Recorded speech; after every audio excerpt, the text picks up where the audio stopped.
చావా ఒక్క మాటలో చెప్పాలంటే బ్రిలియంట్. ఇది మన హిస్టరీ. చాలామంది చావా అంటే ఛత్రపతి శివాజీ స్టోరీ అనుకుంటున్నారు, కానీ కాదు.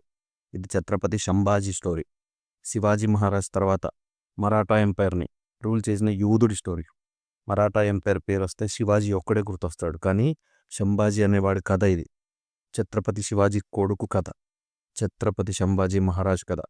పాండమిక్ టైంలో డైరెక్టర్ లక్ష్మణ్ ఈ నోవెల్ చూసి ఇన్స్పైర్ అయ్యి, ఇంత పెద్ద వారియర్ గురించి ఎవరికి తెలియకుండా పోయిందని, ఎలా అయినా దీన్ని సినిమాగా తీయాలి అని స్క్రీన్ పే రాసుకున్నారు. నిజంగానే మన ఫ్రీడమ్ కోసం ఫైట్ చేసిన ఇలాంటి వారియర్స్ గురించి తప్పకుండా తెలుసుకోవాలి. ఇది ఇండియన్స్ అందరి హిస్టరీ.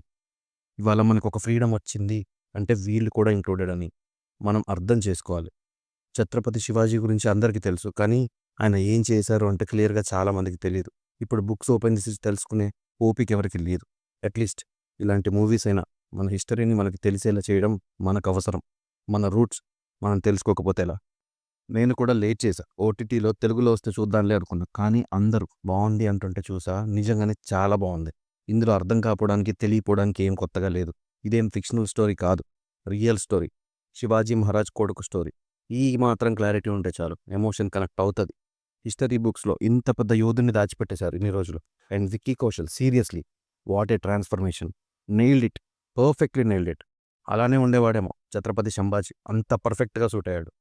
సినిమా చూసేంతసేపు విక్కీ యాక్టింగ్కి, ఆ క్యారెక్టర్ ఆర్క్కి ఎక్సైట్ అవుతూనే ఉంటాం. ఒక్క సీన్ కూడా బాగాలేదు అనడానికి లేదు. మీకు లాంగ్వేజ్ ఇష్యూస్ లేకపోతే వెంటనే ట్రై చేయండి. అయినా లాంగ్వేజ్ బ్యారియర్స్ ఇలాంటి మూవీస్కి ఉండవు. మాస్టర్ పీస్ మూవీస్ని థియేటర్లోనే ఎక్స్పీరియన్స్ చేయాలి. ఒరిజినాలిటీ మిస్ అవ్వకుండా ఉంటుంది.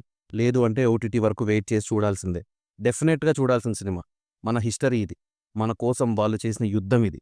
క్లైమాక్స్లో ఎవ్రీ ఎమోషన్ ఫీల్ అవుతాం, గూస్ బంప్స్ వస్తాయి, ఎమోషనల్ కూడా అవుతాం. Don't miss this master piece.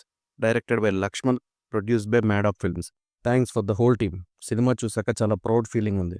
ఇలాంటి ఒక అన్టోల్డ్ స్టోరీని, అన్సంగ్ హీరోని మాకు తెలిసేలా చేశారు. And Vicky Kaushal did excellent work. రష్మికలా బ్లెండ్ అయిపోయిన క్యారెక్టర్లో. క్యాస్ట్ అంతా పర్ఫెక్ట్గా ఉంటుంది. రీప్లేస్ చేసే ఆప్షన్స్ కూడా లేవు.